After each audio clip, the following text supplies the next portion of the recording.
Star জলসা তথা বাংলা টেলিভিশনের মধ্যে অন্যতম জনপ্রিয় ধারাবাহিক অনুরাগের ছোঁয়া। এসভিএফের এই ধারাবাহিকটি একটানা অনেকবার বেঙ্গল টপার থেকেছে। ধারাবাহিকের প্রধান জুটি ছিল দীপা সূর্য। তাদের ঝগড়া, ভুল বোঝাবুঝি, এমনকি তাদের বারবার আলাদা হয়ে যাওয়াতেও টিআরপি বেড়েছে ধারাবাহিকের। দর্শকেরাও এনজয় করেছে সেই সমস্ত গল্প।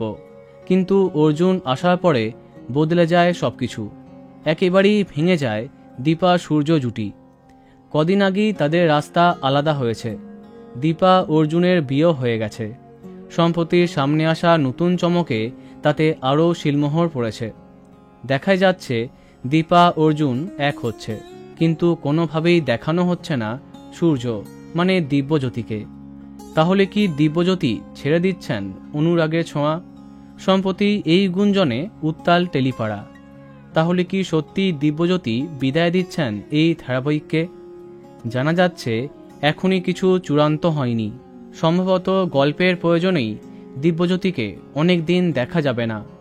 তবে কানাঘুষো শোনা যাচ্ছে সত্যি করেই খুব বেশি দিন এই ধারাবাহিকে নাকি দেখা যাবে না দিব্যজ্যোতিকে। প্রধান নায়ক হিসেবে অর্জুনকেই দেখা যাবে। অন্যদিকে এটাও শোনা যাচ্ছে খুব শীঘ্রই শেষ করা হচ্ছে এই ধারাবাহিকটি। এক কথায় অনুরাগের ছোঁয়া নিয়ে অনিশ্চয়তা তৈরি হয়েছে। তো বন্ধুরা, এ বিষয়ে তোমার কি মন্তব্য কমেন্টে জানাতে পারো। ভিডিওটি লাইক এবং শেয়ার করো। এই রকম আরও অনেক ভিডিও পেতে সাবস্ক্রাইব করো কারেন্ট পজ। ধন্যবাদ।